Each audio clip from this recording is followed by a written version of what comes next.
আওয়ামী লীগের সাধারণ সম্পাদক এবং সড়ক পরিবহন ও সেতুমন্ত্রী ওবায়দুল কাদের মারা গেছেন।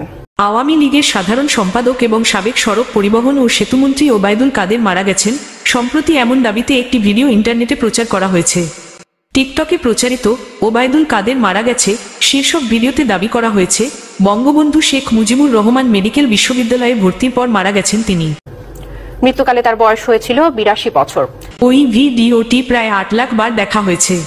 তবে বিষয়টি সত্য নয় বলে এক প্রতিবেদনে জানিয়েছে বাংলাদেশের তথ্য যাচাইকারী প্রতিষ্ঠান ফ্যাক্ট চেক রিউমার স্ক্যানার। বৃহস্পতিবার 12ই ডিসেম্বর প্রকাশিত ওই প্রতিবেদনে বলা হয়, ওবায়দুল কাদের মারা যাননি, বরং 2021 সালে তার অসুস্থতার ঘটনার পুরনো একটি ভিডিওকে উক্ত দাবিতে প্রচার করা হয়েছে।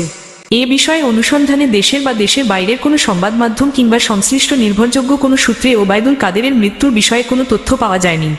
আলোচিত দাবিটি যাচাইয়ে 2021 সালের 14ই ডিসেম্বর বেসরকারি টেলিভিশন চ্যানেল সময় টিভি এর ইউটিউব চ্যানেলে দুপুরের সময় দুপুর 2টা 14ই ডিসেম্বর 2021 সময় টিভি বুলেটিন দুপুর 2টো লেটেস্ট বাংলাদেশি নিউজ শীর্ষক শিরোনামে প্রকাশিত একটি ভিডিও খুঁজে পাওয়া যায়। উক্ত প্রতিবেদনের একাংশের সঙ্গে আলোচিত ভিডিওটির মিল খুঁজে পাওয়া যায়।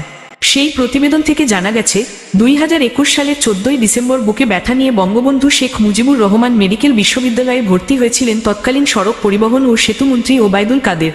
অর্থাৎ এই ভিডিওটি সাম্প্রতিক সময়ের নয়।